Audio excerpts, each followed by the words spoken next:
Good morning, students. This is Shubham Kumar Panchal from Gurukulam Public School. Today, we will discuss about chapter number 8, winds, storms, and cyclone. Winds means हवाएं, storms means तूफान, and cyclone means चक्रवात. ठीक है, तो आज हम chapter number 8 के बारे में पढ़ेंगे, जिसमें हम विंड्स, स्टॉर्म और साइक्लोन्स के बारे में पढ़ेंगे. ठीक है, विंड्स मीन्स होता है हवाएं, स्टॉर्म मीन्स तूफान और साइक्लोन मीन्स चक्रवात. समझ में बच्चों इतनी बात. अब देखते हैं. Odisha was hit by a cyclone with wind speed of 200 km per hour on 18 अक्टूबर 1999. यानी उड़ीसा का नाम आपने सुना होगा, एक राज्य है इंडिया में. तो जो उड़ीसा राज्य था वहाँ पर एक साइक्लोन आया, यानी साइक्लोन यानी चक्रवात टकराया. हिट मतलब टकराया, जिसकी स्पीड कितनी थी? 200 किलोमीटर पर आवर स्पीड थी. और कब आया था ये? 18 अक्टूबर 1999 को आया था. ठीक है, कब आया था? 18 अक्टूबर 1999 को. The cyclone smashed 45,000 houses making 7 lakh people homeless. यानी साइक्लोन ने 45,000 यानी लगभग 45,000 घरों को स्मैश यानी नष्ट कर दिया था, जिससे लगभग 7 लाख पीपल जो है होमलेस यानी बेघर हो गए थे, यानी उनका घर छिन गया था उनसे.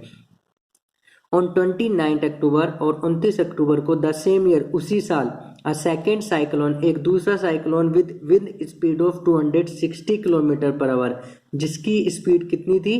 260 किलोमीटर पर आवर थी, हिट उड़ीसा अगेन, दोबारा उड़ीसा से आकर टकराया. It was accompanied by water waves about 9 metre height. अब की बार इस साइक्लोन के साथ वाटर वेव्स यानी पानी की लहरें भी आई, जो लगभग 9 मीटर ऊंची थी. Thousands of people lost their lives, हजारों लोगों ने अपना जीवन खो दिया, यानी हजारों लोगों की मौत हो गई थी. प्रॉपर्टी यानी संपत्ति, वर्थ करोड़ और रुपीज वर डिस्ट्रॉय, करोड़ों रुपए की संपत्ति जो है नष्ट हो चुकी थी. द साइक्लोन अफेक्ट, साइक्लोन ने प्रभावित किया था एग्रीकल्चर खेती को, ट्रांसपोर्ट यातायात को, कम्युनिकेशन संचार को, एंड इलेक्ट्रिसिटी सप्लाई और विद्युत आपूर्ति को भी नष्ट किया था. तो यहाँ पर आपने पढ़ा कि उड़ीसा में 18 अक्टूबर 1919 को एक 200 किलोमीटर प्रति घंटा की रफ्तार वाला साइक्लोन टकराया. इस साइक्लोन ने लगभग 45,000 घरों को तोड़ दिया, जिससे लगभग 7 लाख लोग जो थे वो बेघर हो गए. और उसी साल 29 अक्टूबर को यानी 29 अक्टूबर को एक दूसरा साइक्लोन उड़ीसा से टकराया, जिसकी स्पीड थी 260 किलोमीटर पर आवर. इस बार साइक्लोन अकेला नहीं था, उसके साथ पानी की लहरें भी थी, यानी समुद्री लहरें जो होती है, जो लगभग 9 मीटर ऊंची थी, जिसमें हजारों लोगों की जिंदगी चली गई, करोड़ों की संपत्ति नष्ट हो चुकी थी. और इस चक्रवात ने खेती, यातायात, संचार और विद्युत आपूर्ति को नष्ट कर दिया था. और देखते हैं बट व्हाट आर साइक्लोन्स, लेकिन साइक्लोन्स होते क्या है? हाउ आर दे फॉर्म्ड, ये बनते कैसे हैं? Why are they so destructive, वे इतने विनाशकारी कैसे होते हैं? डिस्ट्रक्टिव मीन्स विनाशकारी. इन दिस चैप्टर, इस पार्ट में वी शैल सीक आंसर, हम खोजेंगे, सीख मतलब खोजना, खोजेंगे आंसर उत्तर to some of these question, इनमें से कुछ सवाल के. ठीक है, तो साइक्लोन होता क्या है, बनते कैसे है और ये इतने विनाशकारी कैसे हो जाते हैं, इनमें से कुछ सवाल के जवाब हम इस पार्ट में खोजेंगे. We begin with some activities involving air. हम एयर को शामिल करते हैं, कुछ एक्टिविटीज करते हैं जिनमें एयर शामिल होगी. These activities will clarify some basic features concerning a cyclone. ठीक है, इन एक्टिविटी से हमें साइक्लोन के बारे में कुछ बेसिक फीचर यानी मुख्य विशेषताओं के बारे में पता चलेगा. बिफोर वी बिगिन, शुरुआत करने से पहले, remember that the moving air is called the wind. यानी मूविंग एयर, मूविंग मतलब हवा, और वायु दोनों में फर्क होता है. आपके आसपास चारों तरफ वायु मौजूद है, लेकिन जब वो चलने लग जाती है तो उसको हवा कहते हैं. यानी moving air is called a wind, यानी चलती हुई वायु को हम हवा कहते हैं या पवन कहते हैं. समझे इतनी बात बच्चों. अब देखेंगे हम एयर एक्सर्ट प्रेशर. एयर मतलब वायु, एक्सर्ट डालती है, प्रेशर दबाव, वायु दबाव डालती है. एक्टिविटी 8.1 हम पढ़ेंगे. ठीक है. Whenever an activity involves heating, be very careful. जब भी किसी एक्टिविटी में हीटिंग शामिल हो यानी गर्म करना शामिल हो तो सावधान रहिएगा. इट इज एडवाइज, ये सलाह दी जाती है, that such activities are perform in the presence of an elderly person from your family. ऐसी सलाह दी जाती है कि ऐसी एक्टिविटी अपने परिवार के किसी बड़े सदस्य की मौजूदगी में करनी चाहिए। और carry out these activities in the presence of teacher, या ये एक्टिविटी आपको अपने टीचर की उपस्थिति में करनी चाहिए। यानी जब भी किसी एक्टिविटी में हीटिंग शामिल हो तो सावधान रहना चाहिए, देखभाल के करनी चाहिए। और ये सलाह दे दी जाती है कि ऐसी एक्टिविटी या तो अपने घर में किसी बड़े की मौजूदगी में करनी चाहिए या अपने टीचर की उपस्थिति में यानी मौजूदगी में करनी चाहिए। तो सबसे पहले एक्टिविटी में क्या करना पड़ेगा, you need to boil water in the following activity. नीचे दी गई एक्टिविटी में आपको पानी उबालना पड़ेगा। ठीक है, क्या करना पड़ेगा, पानी उबालना पड़ेगा। Take a tin can, tin की एक कैन ले लीजिएगा, जैसे आपने कहा कोल्ड ड्रिंक की कैन आती है ना, वो ऐसी टिन की एक कैन लीजिएगा विद अ लिड, जिस पर ढक्कन हो। Fill it approximately half with water, इसको लगभग आधा पानी से भर लीजिएगा। ठीक है, एक टिन कैन लीजिएगा जिस पे ढक्कन है और उसको लगभग आधा पानी से भर लीजिएगा। हीट द कैन, कैन को गर्म कीजिएगा ऑन अ कैंडल फ्लेम, मोमबत्ती की लो पर या मोमबत्ती की आंच पर उस कैन को गर्म कीजिएगा। टिल द वाटर बॉइल्स, जब तक पानी उबल जाए, जब तक पानी ना उबले तब तक उसको गर्म कीजिएगा। Let the water boil for a few minutes, अब पानी को कुछ देर उबलने दीजिएगा। ब्लो आउट द कैंडल, जब पानी उबल जाए तो कैंडल को बुझा दीजिएगा। इमीडिएटली पुट द लिड, और तुरंत उसका ढक्कन यानी कैन का ढक्कन बंद कर दीजिएगा। टाइटली ऑन द कैन, ठीक है, मजबूती से, मतलब मजबूती से जो है कैन का ढक्कन लगा दीजिएगा। Be careful in handling the hot can, hot can को संभालते हुए ध्यान से रखिएगा। ठीक है, यानी ध्यान से हाथ लगेगा। Put the can carefully in a shallow metallic vessel, एक शैलो यानी खाली मेटेलिक वेसल में आप उसको रख दीजिएगा, धातु के बने बर्तन में। और अ वॉश बेसिन, या वॉश बेसिन में रख दीजिएगा। वॉश बेसिन आप समझते हो जहाँ हाथ धोते हो या बर्तन धोते हो। Pour fresh water over the can, अब कैन के ऊपर ताजा पानी डालिएगा। What happens to the shape of the can, can की शेप के साथ क्या होता है। Can you guess why the shape of the can get distorted, क्या आप बता सकते हो कैन की शेप डिस्टोर्टेड यानी बिगड़ कैसे जाती है, ऐसी हो जाएगी कैन। ठीक है, तो एक्टिविटी 8.1 में आपको क्या करना पड़ा है कि आपको एक टिन की कैन लेनी है, और उस टिन की कैन जिस पर ढक्कन हो, ठीक है, और उसको लगभग आधा पानी से भर लेना है। अब उस कैन को पानी से भर लेने के बाद उसको मोमबत्ती की आंच पर उबालना है पानी को। ठीक है, और जब तक उबालते रहिए जब तक पानी उबल ना जाए। पानी उबलने के बाद कैंडल को बुझा दीजिएगा और तुरंत कैन का ढक्कन लगा दीजिएगा। ठीक है, अब उसके बाद उस कैन को उठाकर, सावधानी पूर्वक उठाकर, किसी खाली बर्तन में या वॉश बेसिन में रख दीजिएगा।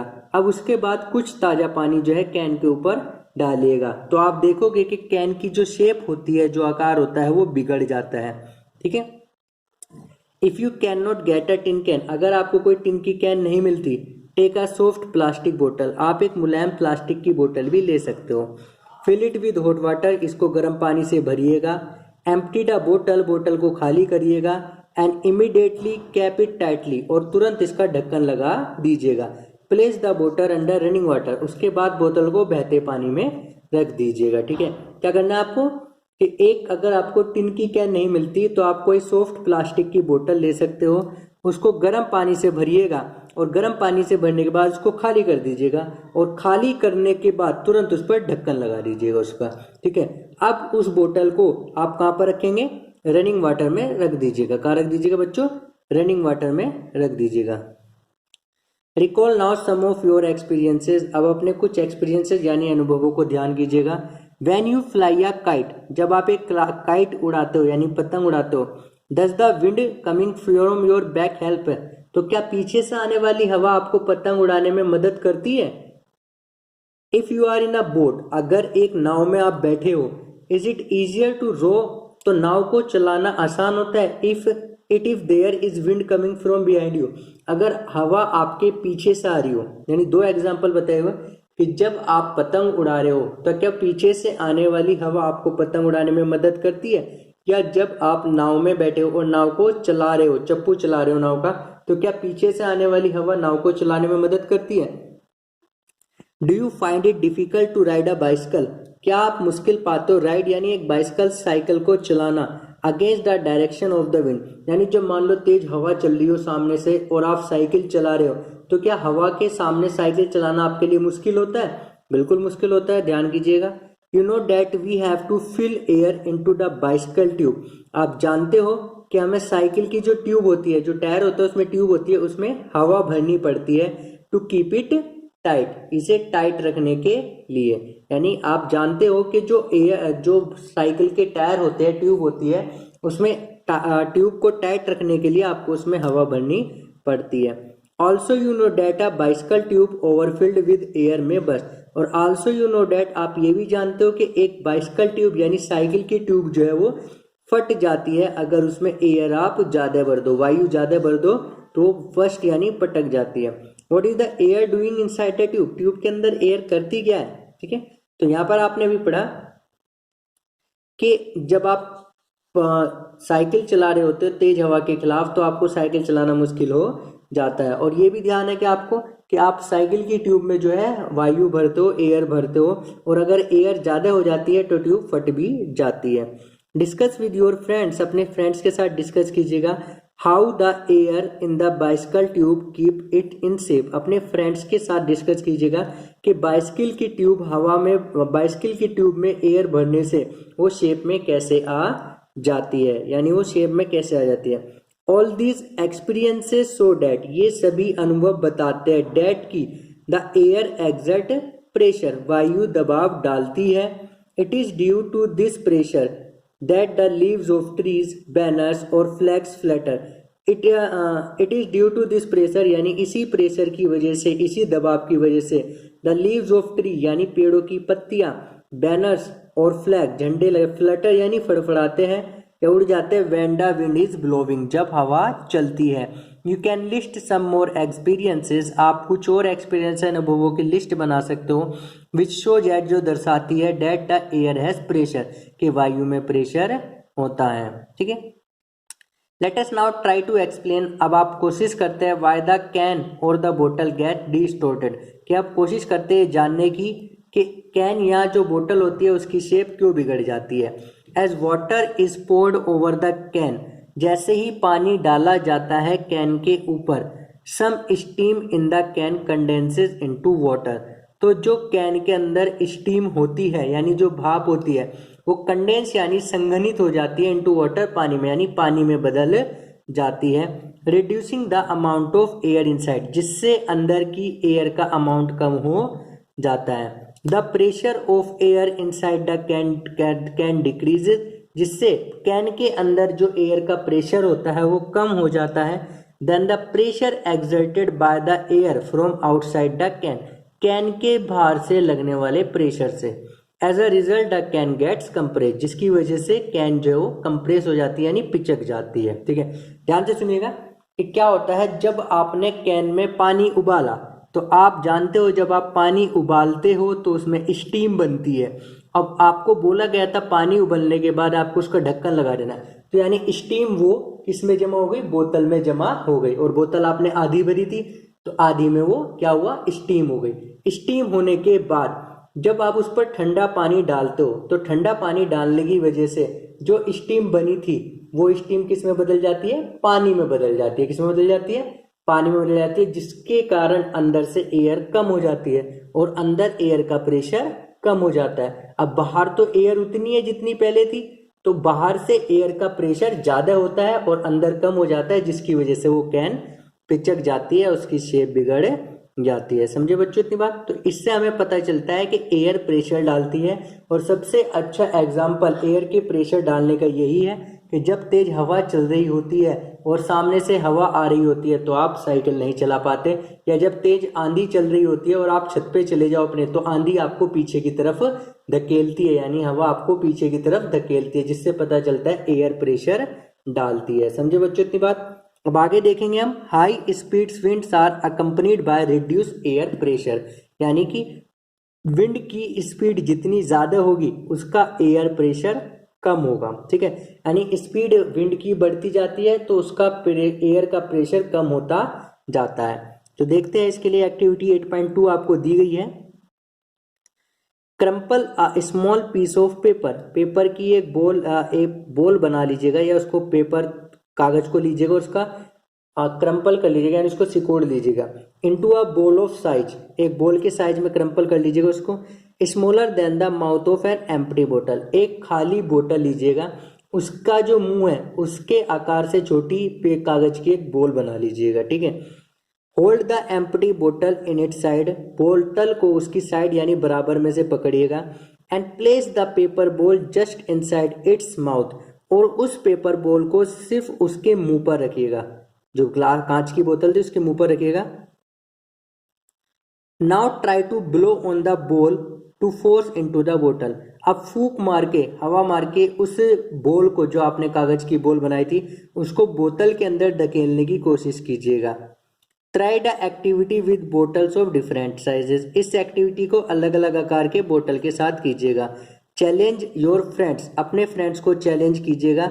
If they can force the paper ball in by blowing into the bottle, कि वो बोल को बोतल के अंदर पहुंचा सकते हैं नहीं।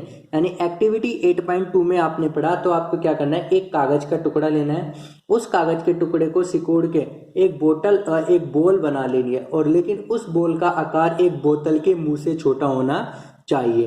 अब उस बोतल को साइड से पकड़िएगा और उस कागज को बोतल के मुंह पर रख दीजिएगा, और अब उसको फूंक मार के या हवा मारकर उसको अंदर धकेलने की कोशिश कीजिएगा। तो क्या आप उस बोल को अंदर धकेल पाते हो? नहीं धकेल पाते। अपने दोस्तों से कोशिश कीजिएगा कि बोलिएगा कि आप भी इसे अंदर धकेलने की कोशिश कीजिएगा, और ये एक्टिविटी अलग अलग साइज की बोतल के साथ कीजिएगा। अब देखते हैं activity 8.3, blow the balloons. Blow मतलब बैलून्स को ब्लो करना, फूंक मारना। Take 2 balloons of approximately equal size, 2 बराबर आकार के बैलून्स लीजिएगा। Put a little water into the balloons, balloons में थोड़ा पानी डालिएगा। Blow up both the balloons, दोनों बैलून्स को फूंक मारिएगा। And tie each one, blow मतलब फुला लीजिएगा, बोथ द बैलून, दोनों बैलून्स को फुला लीजिएगा। And tie each one to a string, और दोनों को एक स्ट्रिंग यानी धागे से बांध दीजिएगा। Hang the balloons 8 to 10 centimetre apart, और बैलून्स को लटका दीजिएगा 8 से 10 सेंटीमीटर दूर। On a cycle spoke, cycle के स्पोक पर या स्टिक पर किसी। Blow in the space between the balloons के बीच में जो हवा है उसमें ब्लो करिएगा, यानी फूंक मारिएगा।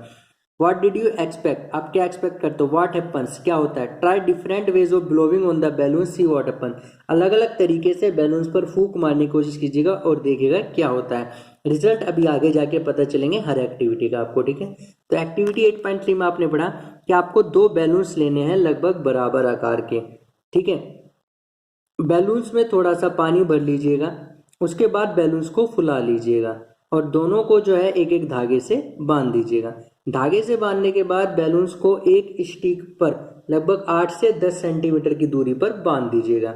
अब जो बैलून्स के बीच में जगह बची है उसमें हवा मारने की, फूंक मारने की कोशिश कीजिएगा। तो आप क्या देखते हो, ये आगे पता चलेगा, और अलग अलग जगह से उस पर हवा मारने की कोशिश कीजिएगा। अब देखते हैं हम activity 8.4, can you blow and lift, क्या आप फूंक मार सकते हो और लिफ्ट उठा सकते हो?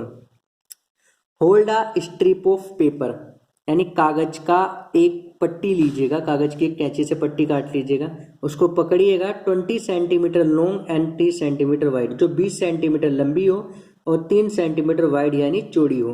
Between your thumb and 4 finger, अपने थंब और 4 फिंगर, यानी अपने थंब यानी अंगूठे और यानी 4 फिंगर यानी जो आपकी पहली उंगली होती है, ठीक है, सबसे पहली उंगली जो होती है उसके बीच में रखिएगा। एज शोन इन फिगर 8.5, जैसे फिगर 8.5 में दिखाया गया। Now blow the over the paper, अब पेपर पर फूंक मारेगा, यानी आपको क्या करना है, एक कागज की पट्टी लेनी है, स्ट्रिप लेनी है जो 20 सेंटीमीटर लंबी हो और 3 सेंटीमीटर चौड़ी हो। कितनी? 20 सेंटीमीटर लंबी हो और 3 सेंटीमीटर चौड़ी हो। अब उस कागज की पट्टी को अपने अंगूठे और 4 फिंगर के बीच में ऐसे पकड़ लीजिएगा जैसे पिक्चर में दिखाया गया। अब उस पर फूंक मारने की कोशिश कीजिएगा। पहली सोचती है that the strip will be lifted up, Paheli सोचती है कि स्ट्रिप ऊपर जाएगी। Boojho think that the strip will bend down, और बूजो सोचता है कि जो स्ट्रिप है वो नीचे जाएगी या नीचे झुक जाएगी। What do you think will happen the paper, आप क्या सोचते हो पेपर के साथ क्या होगा? Let us try to understand the observation in activity 8.2, 8.3 and 8.4. अब हम एक्टिविटी 8.2, 8.3 और 8.4 में समझने की कोशिश करते हैं कि उनमें हुआ क्या।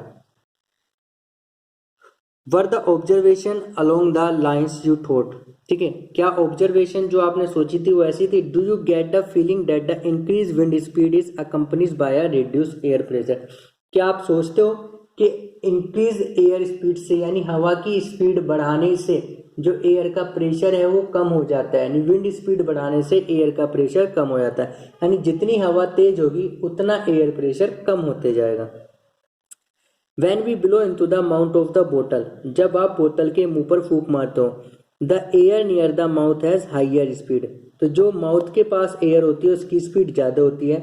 This decreases the pressure there, जिससे वहाँ का प्रेशर घट जाता है। The air pressure inside the bottle is higher than near the mouth, ठीक है, तो बोतल के अंदर का जो प्रेशर होता है वो माउथ के पास के प्रेशर से ज़्यादा होता है। द एयर इनसाइड द बोतल पुशेज द बॉल आउट, तो इस वजह से जो बोतल के अंदर की एयर होती है वो बॉल को बाहर धकेलती रहती है, जिससे आप बॉल को अंदर नहीं धकेल पाते। यानी एक्टिविटी 8.3 में आपने जब बोतल को एक्टिविटी 8.2 में जो आपने कागज को अंदर धकेलने की कोशिश की थी, तो जब आप उस कागज पर फूंक मारते हो तो फूंक मारने वाले लोग क्या सोचते हैं, जितनी तेज फूंक मारेंगे उतनी जल्दी ये कागज अंदर जाएगा। लेकिन जब आप उस पर फूंक मारते हो तो आपको यहाँ पर बताया गया कि विंड स्पीड जितनी ज़्यादा होगी उसका प्रेशर उतना कम होगा। तो जब आप उस पर फूंक मारते हो तो फूंक मारने से क्या होता है, बोतल के मुंह के पास का एयर प्रेशर कम हो जाता है, जबकि बोतल के अंदर का प्रेशर ज़्यादा रहता है, जिसकी वजह से जो बोतल के अंदर की एयर होती है वो बॉल को बार बार बाहर धकेलती रहती है, जिससे बॉल अंदर नहीं जा पाती। In activity 8.3 you saw, activity 8.3 में आपने देखा that when you blew between the balloon, जब आप बैलून्स के बीच में फूंक मारते हो, they move towards each other, कि जब आप बैलून्स के बीच में फूंक मारते हो तो वो एक दूसरे की तरफ को जाते हैं। हाउ कुड दिस हैपन, ऐसा कैसे हो सकता है। This could happen if the pressure of air between the balloons were somehow reduce, ऐसा इस वजह से होता है कि बैलून्स के बीच का प्रेशर जो है वो किसी वजह से कम हो जाता है, एयर प्रेशर जो है वो कम हो जाता है। The pressure outside the balloons, तो जो बैलून के बाहर का प्रेशर होता है would then push them toward each other, वो उन दोनों को एक दूसरे की तरफ धकेलता है। यानी जब आप बैलून्स पर फूंक मारते हो, बैलून्स के बीच में फूंक मारते हो, तो क्या होता है कि वहाँ के बैलून्स के बीच का जो एयर प्रेशर होता है वो घट जाता है। अब जब बैलून्स के बीच का एयर प्रेशर घट जाता है तो बैलून्स के बाहर जो प्रेशर था वो उनको अंदर की तरफ धकेलता है, जिसकी वजह से बैलून्स एक दूसरे के नज़दीक आते हैं। इन एक्टिविटी 8.4, एक्टिविटी 8.4 में यू शो, आपने देखा that when you blew over the paper strip, जब आप पेपर स्ट्रिप के ऊपर हवा मारते हो, फूंक मारते हो, इट वेंट अपवर्ड्स, ये ऊपर की तरफ जाती है। Again this could happen if blowing over the paper reduce the air pressure above the strip, against this could happen, ऐसा दोबारा हो सकता है ब्लोइंग ओवर द पेपर, कि पेपर के ऊपर फूंक मारने से पेपर के ऊपर का प्रेशर घट जाता है, जिसकी वजह से नीचे का प्रेशर उस पट्टी को ऊपर उठा देता है। ठीक है, तो जब आप पेपर पर फूंक मारते हो तो पेपर के नीचे का प्रेशर जो है वो ऊपर का प्रेशर घट जाता है, जिसकी वजह से नीचे से जो प्रेशर होता है वो पट्टी को ऊपर की तरफ उठा देता है।